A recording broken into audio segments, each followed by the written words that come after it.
Hello नमस्कार दोस्तों, मैं नीरज आप सभी का स्वागत करता हूं हमारे इस यूट्यूब चैनल परीक्षा बिहार पे। दोस्तों अभी हम लोग जो है भारतीय संविधान की विकास यात्रा को हम लोग पढ़ रहे थे, जिसमें 2 क्लास हमारा ऑलरेडी पीछे हो चुका है, जिसमें हम लोगों ने क्या क्या चीज़ें जाना है और संविधान के बारे में जो बेसिक चीज़ें होती है उसके बारे में हम लोगों ने जाना है। और अभी जो हमारा ये टॉपिक चल रहा है संविधान का ऐतिहासिक पृष्ठभूमि, यानी कि भारतीय संविधान की जो विकास यात्रा है उसके बारे में हम लोग अभी जान रहे हैं। ठीक है, तो पहले तो अगर आप चैनल पे नए हैं तो चैनल को सब्सक्राइब कर दीजिए और जल्दी से हमारा टारगेट है कि हमारे चैनल पे 100 से 200 या फिर 500 जो भी आप लोग का रिस्पॉन्स हो, चैनल को सब्सक्राइब नहीं किए हैं तो कर दीजिए और लाइक, अगर वीडियो अच्छा लगे तो लाइक कर दीजिएगा। तो चलिए आइए जानते हैं भारतीय संविधान की विकास यात्रा में हम लोगों ने इससे पहले क्या क्या चीज़ें पढ़ा है। तो हम लोगों ने इससे पहले भारतीय संविधान की विकास यात्रा में हम लोगों ने ज़्यादा कुछ तो नहीं लेकिन बहुत कुछ पढ़ लिए हुए हैं। जैसे कि हम लोगों ने पहले जाना कि संविधान जो है हमारा क्या है, इसके बारे में जाना। फिर हम लोगों ने इसके बारे में इसका जो ऐतिहासिक पृष्ठभूमि है उसमें बहुत सारी हम लोगों ने बहुत सारी बातों को बहुत अच्छे तरीके से हमने आपको बताया है।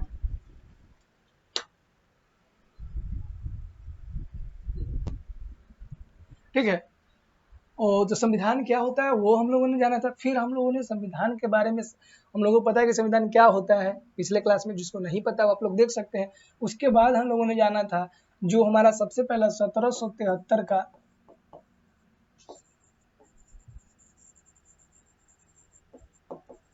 रेगुलेटिंग एक्ट, ठीक है, इसके बारे में। ये 2 टॉपिक हमारा जो है इससे पहले हो चुका है।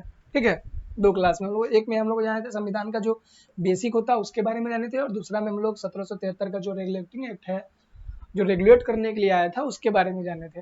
तो ये तो हमारी कुछ पिछली कक्षाएं की बातें थी। आज हम लोग शुरुआत करेंगे इससे आगे, यानी कि भारत में जब संविधान का विकास हो रहा था तो उसका जो विकास यात्रा रहा, जो हमारा संविधान हम लोग के पास आज पहुंचा है, उस विकास यात्रा में क्या क्या चीज़ें उसमें महत्वपूर्ण भूमिका निभाई।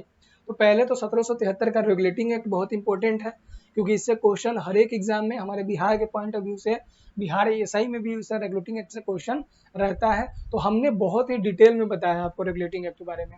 ठीक है, ऊपर ऊपर से चीज़ों को नहीं जानना है, हम लोग यहाँ पे पूरा बेसिक से एडवांस लेवल तक हम लोग जा रहे हैं जानते हुए। ठीक है, तो आइए आज की इस क्लास में हम लोग भारतीय संविधान की आज की इस क्लास में हम लोग जो है 2 टॉपिक को कवर करने वाले हैं। और वो 2 टॉपिक क्या है, तो 1773 का रेगुलेटिंग एक्ट के बाद हमारा जो होता है एक्ट ऑफ सेटलमेंट, जो है जो एक्ट ऑफ सेटलमेंट आज देखेंगे, और दूसरा हमारा पिट्स इंडिया एक्ट। ठीक है,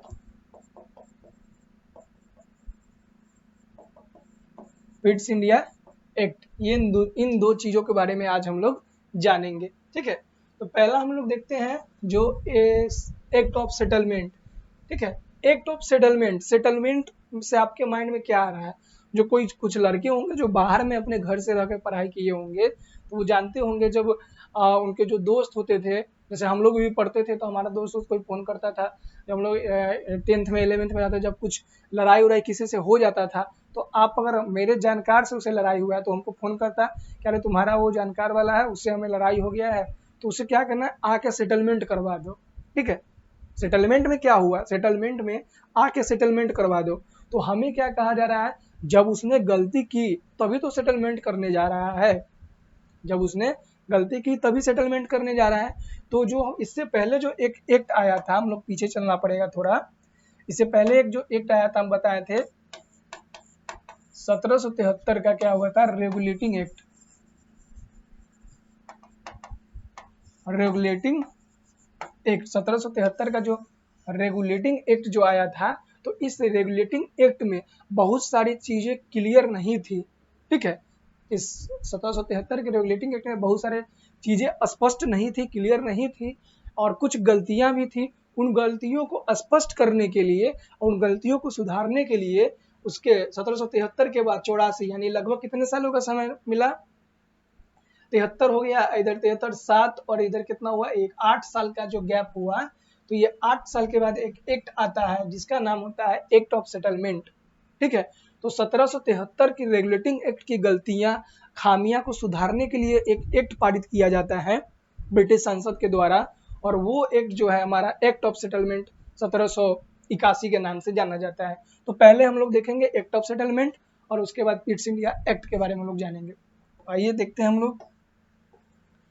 हमारा भारतीय संविधान की विकास यात्रा में हम लोग देख रहे हैं एक्ट ऑफ सेटलमेंट 1781 का, यानी कि 1781 यानी 1781 में ये एक्ट जो है पारित होकर भारत में आया था। ठीक है, जो एक्ट ऑफ सेटलमेंट के नाम से जाना गया। बताया जा रहा है रेगुलेटिंग एक्ट की कमियों को दूर करने के उद्देश्य से यह एक्ट लाया गया था। जो 1773 का रेगुलेटिंग एक्ट था, उस रेगुलेटिंग एक्ट के कमियों को दूर करने के लिए इस उद्देश्य से इस एक्ट को, एक्ट ऑफ सेटलमेंट को पेश किया गया था, लाया गया था। ठीक है, फिर आ जाइए बताया रेगुलेटिंग एक्ट, इसके तहत और क्या क्या चीजें चेंजिंग की गई। इसके तहत कलकत्ता की सरकार को बंगाल, बिहार, उड़ीसा के लिए भी विधि निर्माण करने की शक्ति प्रदान कर दी गई।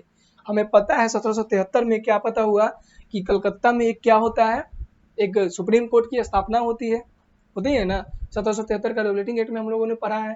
और उसी जो कलकत्ता है, अब ये कलकत्ता क्या करेगी, कहा गया कि कलकत्ता जो है अब बंगाल, बिहार और उड़ीसा के लिए विधि निर्माण यानी कि नियम कानून जो भी होते हैं उसका निर्माण करने का अधिकार कलकत्ता के पास है।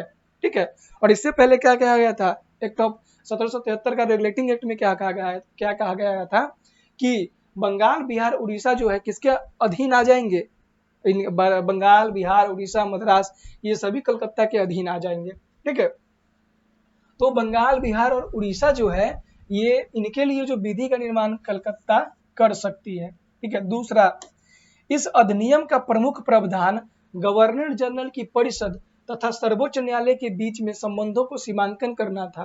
ठीक है, अब क्या था, देखिए जो गवर्नर जनरल है और जो सुप्रीम कोर्ट की स्थापना हुई थी ना, तो सुप्रीम कोर्ट का जो मंत्री परिषद सर्वोच्च न्यायालय और जो गवर्नर जनरल थे उनके बीच का जो संबंध होगा उसे कुछ सीमा के अंतर्गत नियत किया जाएगा। ठीक है, तो उस नियम को, उस जो है सीमांकन करना था, इसलिए सीमांकन भी किया गया था। आगे क्या हुआ था एक्ट ऑफ सेटलमेंट में, अब इसमें अभी तक में दो चीज क्या हुआ, पहले तो बंगाल,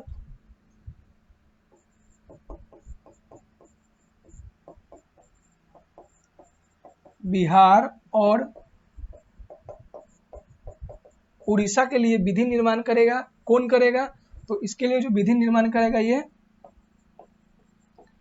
कलकत्ता करेगा। ठीक है, दूसरा जो सर्वोच्च न्यायालय, ठीक है, सर्वोच्च न्यायालय जो गवर्नर जनरल है उसके बीच के संबंध को सीमांकन करना था।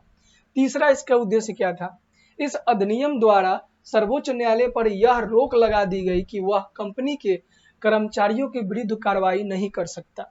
मतलब कि जो हमें पता है कि 1773 के रेगुलेटिंग एक्ट में, क्योंकि हम बार बार 1773 एक्ट क्यों उसका जिक्र कर रहे हैं, क्योंकि ये जो एक्ट ऑफ सेटलमेंट है 1781 का, ये 1773 का रेगुलेटिंग एक्ट के कमियों को, खामियों को और गलतियों को सुधारने के लिए और उसमें जो भी चीजें थे उसे स्पष्ट करने के लिए लाया गया था। इसीलिए इसका टोटल संबंध जो है 1773 के रेगुलेटिंग एक्ट से इसका संबंध है। तो इस अधिनियम के द्वारा क्या किया गया, जो सर्वोच्च न्यायालय पर रोक लगा दिया गया कि जो कंपनी के जो कर्मचारी होंगे, जो अधिकारी होंगे, उनको जो है ये नियम कानून वाले चीजों से क्या किया जाएगा, अलग रखा जाएगा। ठीक है, जो उन्होंने एक सरकारी अधिकारी की हैसियत से की हो, अर्थात कंपनी के अधिकारी शासकीय रूप से किए गए अपने कार्य के लिए सर्वोच्च न्यायालय के कार्य क्षेत्र से बाहर होंगे। नहीं समझ में आया, कोई दिक्कत नहीं, समझाते हैं। क्या कहा जा रहा है, तो यहाँ पे कहा जा रहा है क्या कि जो इस अधिनियम के द्वारा जो सर्वोच्च न्यायालय होगा उस पर रोक लगा दिया गया कि देखिए सर्वोच्च न्यायालय आप क्या कर सकते हैं, जो हमारे ब्रिटिश ईस्ट इंडिया कंपनी के जो कर्मचारी है, जो अधिकारी है, उनको आप जो है नियम कानून वाले जो भी ये जो झंझट है इससे आप दूर रखिए। ठीक है, वो कंपनी के काम करने के लिए गए हैं, आप उसे, अगर मान लीजिए कि कोई भारतीय या कोई भी कर्मचारी किसी ब्रिटिश ईस्ट इंडिया के कर्मचारी के ऊपर कोई केस लगा देता है कि आपके ऊपर हम केस किए हैं, तो उसको जो है सर्वोच्च न्यायालय उसको बुलाएगा नहीं, उसके तरफ से खुद सर्वोच्च न्यायालय जो है केस को लड़ेगा। ठीक है, ऐसा कर दिया गया था। यानी कि उन्होंने एक सरकारी अधिकारी की हैसियत से की हो, मतलब कि जो ब्रिटिश ईस्ट इंडिया कंपनी के जो अधिकारी होते थे तो वो तो सरकारी अधिकारी हो गए, तो उस ओहदे से, उस हैसियत से अगर उन्होंने कोई काम किया होगा तो उसके ऊपर आप क्या कर सकते हैं, सर्वोच्च न्यायालय, आप कोई भी उसे आप सर्वोच्च न्यायालय में नहीं बुला सकते हैं। ठीक है, इनसे आप उसको दूर रखिए, क्योंकि अगर मान लीजिए केस कोर्ट कचहरी के चक्कर में अगर वो उलझ जाएंगे तो कंपनी का काम कौन करेगा। ठीक है, तो ये काम भी किया गया था। तीसरा, चौथा काम क्या किया गया था, न्यायालय की अपनी आज्ञाएं तथा आदेश लागू करते समय सरकार को कानून बनाने तथा उसका क्रियान्वयन करते समय भारत के सामाजिक धार्मिक रीति रिवाजों का सम्मान करना होगा। ये बहुत अच्छी बात थी। ठीक है, ये क्या था, उन्होंने कहा 17 एक्ट ऑफ सेटलमेंट में कि अगर सर्वोच्च न्यायालय या फिर जो भी ब्रिटिश ईस्ट इंडिया कंपनी के अधिकारी है, अगर वो क्या कर रहे हैं, अगर वो कर रहे हैं कि कोई नियम कानून भारत के लिए बना रहे हैं, तो क्यों भारत के लिए अगर बना रहे हैं तो उसमें उनका सामाजिक, उनका धार्मिक रीति रिवाजों का भी ध्यान रखना होगा, उसका उल्लंघन नहीं करना होगा। ऐसा क्यों किया उन्होंने, क्योंकि भले ही ये 16वीं शताब्दी में भारत में आ चुके थे, लेकिन अभी भी भारत के सामाजिक और राजनीतिक और धार्मिक रीति रिवाजों से ये परिचित नहीं थे। अगर हो सकता है किसी के धार्मिक हस्तक्षेप अगर कर दे तो हो सकता है कि जनता वहाँ क्या कर सकते हैं, विद्रोह कर दे, सरकार के खिलाफ हो जाए। इसी के लिए उन्होंने कहा कि जो न्यायालय जो भी अपना नियम कानून बनाएगी, जो भी कार्रवाई करेगी, कोई अधिकारी नियम कानून बनाएगा, कोई कार्यवाही करेगी, तो उसमें क्या करना होगा, उसमें उनको भारत की सामाजिक और धार्मिक रीति रिवाजों का सम्मान करते हुए, उसके मतलब कि ध्यान रखते हुए कुछ नियम कानून को बनाना है। ठीक है, इसका उल्लंघन नहीं करना है। तो ये बातें भी थी एक्ट ऑफ सेटलमेंट में। फिर अब देखिए एक्ट ऑफ सेटलमेंट में कुछ जो इंपॉर्टेंट बातें थी, यानी इसके अलावा कुछ बातें एक्ट ऑफ सेटलमेंट में नहीं कही गई थी। एक बार रिवाइज करवा देते हैं क्या कहा गया। एक्ट ऑफ सेटलमेंट जो रेगुलेटिंग एक्ट के अगर पूछा जाएगा तो एक्ट ऑफ सेटलमेंट जो लाया गया था, ये रेगुलेटिंग एक्ट के कमियों को, खामियों को और उसकी गलतियों को सुधारने के लिए किया गया था। दूसरा, इस अधिनियम में के गवर्नर जनरल तथा सर्वोच्च न्यायालय के बीच में जो संबंध होता था उसका सीमांकन करना था। तीसरा काम क्या हुआ था, तीसरा काम कि जो ब्रिटिश ईस्ट इंडिया कंपनी के जो कर्मचारी होंगे, अधिकारी होंगे, उन सभी को क्या करना है कि सर्वोच्च न्यायालय के कार्य क्षेत्र से बाहर रहेंगे। उसमें कोई आपको कोर्ट कचहरी के चक्कर में, जो भी कर्मचारी होंगे अंग्रेज सरकार के, उनको कोर्ट कचहरी के चक्कर में नहीं पड़ना पड़ेगा। ठीक है, चौथा बातें क्या कहा गया कि जो भी इसका जो सरकार जो है कानून बनाएगी, तो कानून बनाते समय ब्रिटिश ईस्ट इंडिया कंपनी को या फिर उसके अधिकारी को ध्यान रखना होगा कि किसी भारतीय के सामाजिक और धार्मिक रीति रिवाजों को ठेस न पहुंचे और उसका उल्लंघन न हो। तो ये बातें थी भारतीय संविधान की एक्ट ऑफ सेटलमेंट 1781 में। अब अगले क्लास में हम लोग पढ़ेंगे पिट्स इंडिया एक्ट जो 1784 में आया था। तो यहाँ पे हम लोग डिफरेंस देख सकते हैं। 1773 में पहले आता है रेगुलेटिंग एक्ट, रेगुलेट करने के लिए। रेगुलेटिंग एक्ट क्या है बहुत अच्छे तरीके से हमने बताया है। फिर आता है इसके 8 साल के बाद, 8 साल के बाद आता है 1781 का एक्ट ऑफ सेटलमेंट, और उसके बाद फिर आ जाता है 1784। इसके बाद 3 साल के बाद क्या आ जाता है, पिट्स इंडिया एक्ट। अब ये पिट्स इंडिया एक्ट क्या है ये कल हम लोग जानेंगे। और पिट्स इंडिया एक्ट क्यों नाम रखा गया इसका, क्योंकि उस समय 1784 में जो इंग्लैंड के प्रधानमंत्री थे वो विलियम पिट्स थे, और उनके द्वारा जो एक एक्ट जो है भारत में ब्रिटिश ईस्ट इंडिया कंपनी को चलाने के लिए, रेगुलेट करने के लिए उनके ऊपर एक एक्ट लाया गया, अधिनियम लाया गया। इसीलिए इस एक्ट का नाम पिट्स इंडिया एक्ट रखा गया था, क्योंकि इंग्लैंड के प्रधानमंत्री विलियम पिट्स थे और इंडिया के लिए, इंडिया को रेगुलेट करने के लिए एक एक्ट पारित करते हैं, और वो कब करते हैं 1784 में। इसलिए इसे पिट्स इंडिया एक्ट 1784 का नाम दिया गया है। बाकी इसके बारे में डिटेल में हम लोग अगले क्लास में पढ़ेंगे। अगर वीडियो अच्छा लगा हो तो लाइक कर दीजिए, और कहीं पे आपको लगा हो कि कुछ गलतियां, कुछ अगर डाउट आपको हो तो आप कमेंट कर दीजिए कि हाँ सर आपने यहाँ पे कुछ गलती कर दी है, क्योंकि हो जाता है कभी कभी। और वीडियो को शेयर जरूर कर दीजिएगा। मिलते हैं नेक्स्ट वीडियो में, तब तक के लिए धन्यवाद।